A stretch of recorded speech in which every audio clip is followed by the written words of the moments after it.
नमस्कार दोस्तों, स्वागत है आपका हमारे चैनल पर। यह बात सत्य है कि कोई भी व्यक्ति गरीब नहीं होता, उसकी सोच ही उसे गरीब कर देती है। इंसानों की सोच में बस इतना सा ही फर्क होता है कि कोई व्यक्ति खुली आंखों से सपने देखता है तो कोई व्यक्ति बंद आंखों से। आज इस वीडियो के माध्यम से हम उन बातों को जान लेंगे जिससे आप एक ऐसी सोच विकसित करेंगे। एक समय की बात है, एक गुरु और शिष्य साथ में कहीं जा रहे थे। चलते चलते वह एक बड़े से खेत के पास पहुंचे। उन दोनों को प्यास सताने लगी तो उन्हें खेतों के बीचों बीच एक टूटा फूटा घर दिखाई देता है। अब गुरु जी और शिष्य दोनों लोग उस घर के पास पहुंच जाते हैं और उस घर के दरवाजे को खटखटाते हैं। थोड़ी ही देर में दरवाजा खुलता है और अंदर से एक व्यक्ति निकलता है और उसके साथ में उसकी पत्नी और उसके 3 बच्चे भी आते हैं जो बहुत ही फटे पुराने कपड़े पहन रखे थे। गुरुजी उन लोगों से विनम्र आवाज में कहते हैं, क्या हमें पीने के लिए पानी मिल सकता है? वह व्यक्ति अंदर से पानी लेकर आता है जिसे गुरुजी एवं उनका शिष्य ग्रहण करते हैं। फिर अचानक गुरुजी उस व्यक्ति से कहने लगते हैं, आपका खेत तो बहुत बड़ा है परंतु इसमें कोई फसल नहीं है, फिर आप लोगों का गुजारा कैसे चलता है? गुरुजी की ऐसी बातें सुनकर वह आदमी बोला, यह जमीन किसी काम की नहीं है। गांव वाले बोलते हैं कि ये बंजर जमीन है, यहाँ पर कुछ भी नहीं उगाई जा सकती है और वहाँ फसल उगाना बहुत बड़ी बेवकूफी है। वह व्यक्ति कहता है, गुरुजी हमारे पास एक भैंस है जो काफी दूध देती है, उसी से हमारा गुजारा हो जाता है। और इसी तरह बातों ही बातों में शाम हो जाती है तो गुरुजी ने सोचा, आज की रात्रि हम यही रुक जाते हैं। इसके बाद गुरुजी उस व्यक्ति से रुकने के लिए अनुमति मांगते हैं। वह व्यक्ति गुरुजी को अनुमति दे देता है और गुरुजी वहीं रुक जाते हैं। आधी रात बीत चुकी थी, तभी अचानक गुरुजी नींद से उठ जाते हैं और अपने शिष्य के कान में जाकर एकदम धीरे से आवाज देते हैं, इधर से चलो, अब हमें यहाँ से चलना चाहिए और इसके भैंस को भी साथ लेकर जंगल में छोड़ देना है। गुरुजी की ऐसी बातों को सुनकर थोड़े समय के लिए शिष्य को विश्वास ही नहीं हो रहा था कि यह वही गुरु हैं जो इतना ज्ञान दिया करते थे, परंतु आज पहली बार किसी के साथ गलत करने के लिए बोल रहे हैं। लेकिन शिष्य गुरुजी की बात को टाल भी नहीं सकता था। आखिर में गुरु और शिष्य जंगल की तरफ उस भैंस को लेकर निकल पड़ते हैं और उस भैंस को जंगल में ले जाकर ऐसी जगह छोड़ देते हैं जहां से उसका वापस आना बहुत मुश्किल था।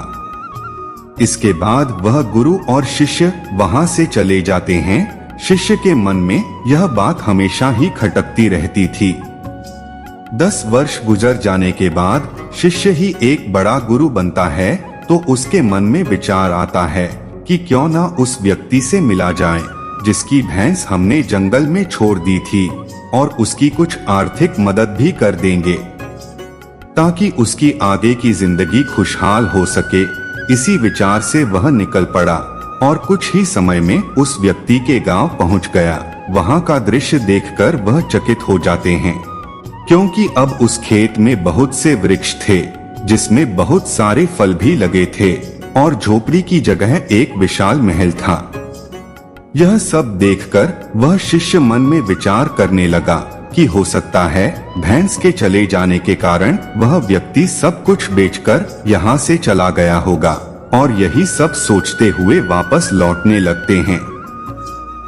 तभी उनकी नजर उस व्यक्ति पर पड़ती है तो वहीं से उस व्यक्ति के पास जाकर कहते हैं, शायद आप हमें नहीं पहचानते हैं, कई वर्ष पहले मैं आपसे मिला था।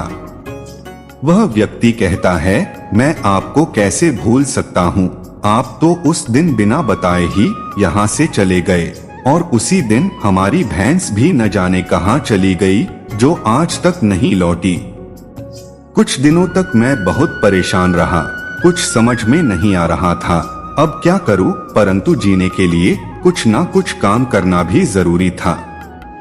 इसलिए मैंने लकड़ियों को काटकर बेचने का काम शुरू किया। जो भी पैसे मेरे पास जमा हुए उसे मैंने खेतों में खर्च करके फसल उगा लिया और फसल बहुत अच्छी हुई, जिससे मैंने फलों का एक बगीचा लगवा दिया, जिस बगीचे में बहुत अच्छे फल लगे हैं और आज मैं शहर का फल बेचने वाला सबसे बड़ा व्यापारी बन गया। लेकिन यह सब कुछ कभी नहीं हो पाता। अगर वह भैंस यहाँ से नहीं गई होती तो मैं इतना सब कुछ कभी नहीं कर पाता, क्योंकि उसी भैंस के कारण मैं कोई और दूसरा कार्य नहीं करना चाहता था। उसके जाने के बाद मैंने कार्य का दूसरा रास्ता चुना, जिससे मैं पैसा कमा सकूं, लेकिन अब मैं अपनी जिंदगी से बहुत खुश हूं और शहर का सबसे बड़ा व्यापारी भी हूं। यह बात सुनकर शिष्य कहता है, यह कार्य तो तुम पहले भी कर सकते थे। तब वह व्यक्ति बोला, कर तो सकता था, परंतु उस समय मेरी जिंदगी बिना मेहनत किए भी चल रही थी। इसी कारण मुझे कभी इस बात का एहसास ही नहीं हुआ कि मैं कभी कोई दूसरा काम भी कर सकता हूँ। यही कारण है कि मैंने कभी कोशिश नहीं की, लेकिन भैंस के जाने के बाद मुझे इस बात का एहसास होने लगा कि मैं कोई दूसरा कार्य भी कर सकता हूँ और मैंने उसी समय यह दृढ़ निश्चय किया कि अब जिंदगी में जो कुछ भी करूँगा अपने दम पर करूँगा। और इसी संकल्प की वजह से आज इस मुकाम पर पहुँचा हूँ। ये सुनने के बाद शिष्य के आंखों में अपने गुरुजी के लिए आंसू आ गए और उसे यह बात अब समझ आ गई और वह रोने लगा। इस कहानी को सुनकर इस बात को सोचना चाहिए कि कहीं आपके भी जीवन में कोई रुकावट तो नहीं है।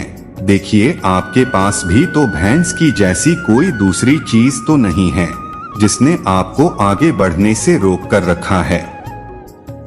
और अगर कोई रुकावट है तो उससे आगे बढ़ने का प्रयास कीजिए।